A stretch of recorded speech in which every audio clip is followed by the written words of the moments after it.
रामटेक के ऐतिहासिक गढ़ मंदिर को लेकर पारित श्री राम मंदिर देवस्थान ट्रस्ट विधेयक 2026 अब विवादों में घिरता नजर आ रहा है।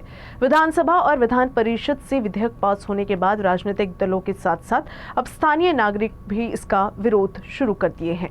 ट्रस्ट गठन की प्रक्रिया, शपथ पत्र की शर्त और विधेयक के समय को लेकर कई सवाल उठाए जा रहे हैं।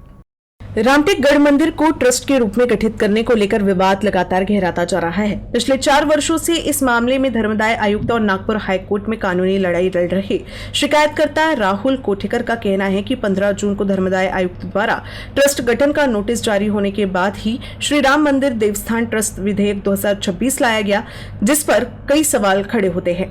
उनका ये भी कहना है कि क्षेत्र का प्रतिनिधित्व लंबे समय से करने के बावजूद इस प्रक्रिया को लेकर पहले पहल क्यों नहीं की गई। वही स्थानीय नागरिकों ने भी विधेयक के कुछ प्रावधानों पर आपत्ति जताई है। उनका कहना है कि श्री राम भक्त बनने के लिए शपथ पत्र लेना अनोखी और अनुचित शर्त है। नागरिकों ने सरकार से इस विधेयक पर पुनर्विचार करने की मांग की है। 4 वर्षापासून श्री राम मंदिर भोसले देवस्थान ट्रस्ट पब्लिक ट्रस्ट व्हावा याकरिता कोर्टमध्ये आम्ही रामटेकवासी सर्व मिळून अपील केली होती।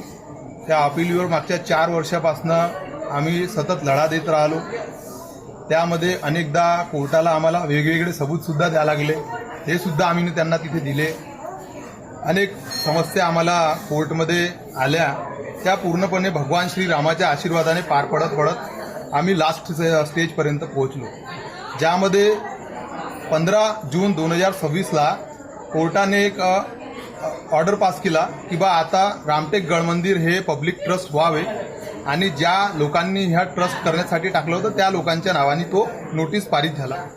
त्यानंतर रामटेकचे विधायक आणि महाराष्ट्राचे मंत्री आशिषजी जयस्वाल यांना कुठेतरी मनामध्ये संशय आला, भीती निर्माण झाली की बा रामटेक गढ़ मंदिरवरती जर का पब्लिकची ट्रस्ट बनली, जनता त्याच्यामध्ये सामील झाली तर आपल्या हातातून पूर्ण नियंत्रण चालले जाईल।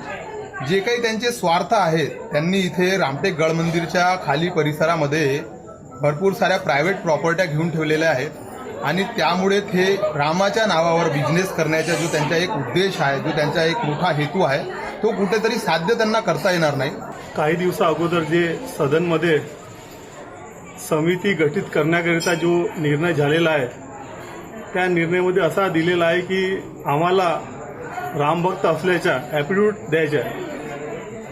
रामभक्त हे काही ॲफिडेविट दिल्यानं होत नाही, ते मनामध्ये श्रद्धा पाहिजे आणि ते श्रद्धा सर्वांच्या मनामध्ये आहे। आणि जे इथे जे कमिटीमध्ये जे ट्रस्ट येणार आहे त्यांना भत्ता देण्याचं तिथे लिहिलेलं आहे। त्यांना भत्ता का बरं द्यायचा? इथे लोक येतात व ते दानपेटीमध्ये पैसे टाकतात, हे काही त्यांना भत्ता देण्याकरता नाही आहे।